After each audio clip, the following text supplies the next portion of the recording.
मेरी उन लोगों से हाथ जोड़ के गुजारिश है कि जिस समय कोई इंसान या उसका परिवार मौत और ज़िंदगी के बीच झूल रहा होता है, उस समय वो इस तरीके का बिहेव ना करें जैसा मेरे और मेरे परिवार के साथ बिहेव किया।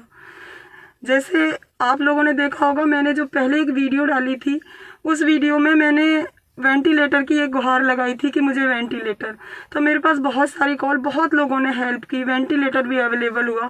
लेकिन मेरे एक ऐसे नॉन ने मुझे कॉल किया कि आपका वेंटिलेटर मिल जाएगा और आप ना अलीगढ़ में आइए, आपको 2 वेंटिलेटर मिल रहे हैं। तो मैंने उनसे पूछा कि आप मुझे हॉस्पिटल का नाम बता दीजिए। तो उन्होंने कहा कि आप बिल्कुल चिंता मत करिए, अलीगढ़ उन्होंने एक मेरे को लोकेशन बताई कि वहाँ पहुँच के हमें कॉल कर लेना और मैं आपको वहाँ खड़ी मिलूँगी और वहाँ पे आपको हम हॉस्पिटल तक ले जाएंगे। मेरे उस समय में इतना प्रेशराइज थी, इतनी परेशान थी, बस मुझे ये था कि मेरे भाई के लिए, मेरे जीजा जी के लिए वेंटिलेटर मिल जाए। लेकिन हुआ क्या कि, और वो नॉन थी और मैं उसको बहुत अच्छे से जानती हूँ, मेरी फ्रेंड है, तो मैंने कोई ज़्यादा वो नहीं, उसने कहा वो हॉस्पिटल लाइन में ही है, तो उसने मेरे को बोला कि आप आ जाइए दीदी, लेके आइए। तो मैंने कहा यहाँ पे मेरे को वेंटिलेटर वाली जो एम्बुलेंस होती हैं वो भी नहीं मिल रही। तो उसने कहा मैं वो भी भिजवा देती हूँ। तो 50,000 की हमने वो भाड़ा करके, पैसा नहीं देखा, हमने कहा ठीक है, हमारे भाई की, हमारे जीजा जी की जान बच जाए। लेकिन शिफ्टिंग के दौरान जीजा जी की तो डेथ हो गई, लेकिन मैंने वहाँ पे डेथ पे भी नहीं रुकी। मैंने सोचा चलो एम्बुलेंस आ गई, भाई को तो बचा लें। मैं वहाँ से भाई को लेके निकल गई। वहाँ जाके जो मैंने देखा, वहाँ जाके जो उस पूरे गैंग ने जो हमारे साथ किया वो हिला देने वाला था।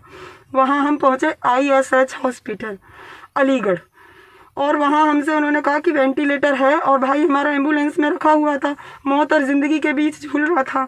उन्होंने कहा वेंटिलेटर है, आपका जो रेंट है पर डे का वो पड़ेगा 40,000 रुपये पर डे।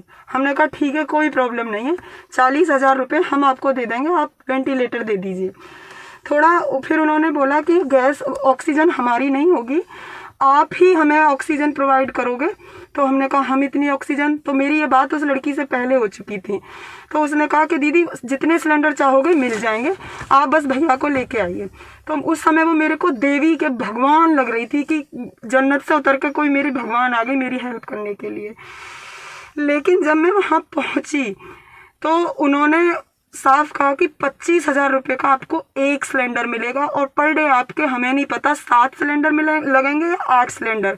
दोस्तों मैं हिल गई, मैं क्या करूं। और वो ना तो एम्बुलेंस से मेरे भाई को उतार रहे थे, कह रहे पहले 80,000 2 दिन का एडवांस आप करो और फिर आप 25,000 पर डे के, मतलब पर सिलेंडर के हिसाब से ऑक्सीजन के से, तब हम आपकी कोई हेल्प करेंगे। मैं और मेरे बड़े भाई, मेरे मित्र, हम लोग खड़े खड़े पसीना, क्योंकि हमारे पास ज़्यादा टाइम नहीं था। अब हम फंस गए कि हम करें क्या, क्योंकि उन्होंने तो 1.5 लाख से ऊपर का तो सिलेंडर की व्यवस्था, उन्होंने 25,000, 8 सिलेंडर तो बहुत, आप देखो 1 लाख रुपए तो 4 सिलेंडर का हो गया, 2 लाख रुपए पर डे की गए उन्होंने ऑक्सीजन बता दी। हमने सोचा चलो हम 1-2 घंटे के लिए रख लेते हैं, 1 दिन के लिए रख लेते हैं, इतने हम वेंटिलेटर की और व्यवस्था कर लेंगे। बट इतने ही मेरे किसी और नॉन ने, मतलब बहुत सारी कॉल सी वीडियो डालने के बाद उन्होंने की कि आप फटाफट लक्ष्मी हॉस्पिटल लेके बुलंदशहर पहुंचिए। दोस्तों हमने तुरंत हॉस्पिटल गए हम, तो उन्होंने कहा एम्बुलेंस हम यहाँ से जब ले जाएंगे, पहले आप 50,000 वो प्लस में 50,000 जाने का हमें दीजिए। मैं उनके हाथ जोड़ रही थी, भाइयों ऐसा मत करो, हम आपके पैसे दे देंगे। उन्होंने कहा गाड़ी जब तक नहीं चलेगी तब तक आप हमें पैसे नहीं दे दोगे। मेरे दोस्त ने उनको पैसे दे दिए कि चलो तुम लेके चलो। उनको वहाँ पे 55,000 दिए, प्लस में उनसे कहा कि आपको बुलंदशहर हम पेशेंट उतारने से पहले पैसे दे देंगे। हम लक्ष्मी हॉस्पिटल गए। दोस्तों लक्ष्मी हॉस्पिटल मतलब हमारी इतनी हेल्प की, इतनी मदद की कि काश वहाँ समय रहते कि हम अलीगढ़ ना जाके लक्ष्मी हॉस्पिटल पहले चले जाते तो शायद मेरे भाई की जान बच जाती। लेकिन क्या करें कि जो लिखा है तकदीर में होगा तो वही। पर मेरी हाथ जोड़ के विनती है, किसी की भी मजबूरी का कोई ऐसे फायदा ना उठाए इस तरीके से। क्योंकि मुझे पता है 15 दिन से मैं कैसे सर्वाइव कर रही थी अपने 2 पेशेंट्स को लेके। मैं पहले घर पे ऑक्सीजन पे रख रखे थे, हॉस्पिटल्स में बेड नहीं मिल रहे थे, फिर हमने घर पे ही पूरा उनका ऑक्सीजन बेड वगैरह सब बना रखे थे।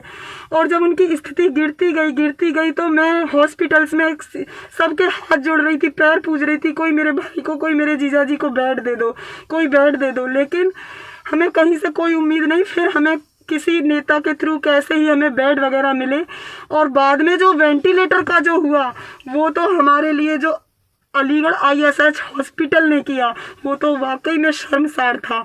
मुझे क्योंकि 2 डेथ हुआ, उस परिवार पे क्या बीतेगी आप सब जानते हैं, क्योंकि मेरा तो पूरा चमन ही उजड़ गया। मेरे भाई के जाने के बाद मेरे परिवार की क्या स्थिति है, मेरे जीजा के जाने के बाद 2 परिवार कैसे उजड़ गए दोस्तों।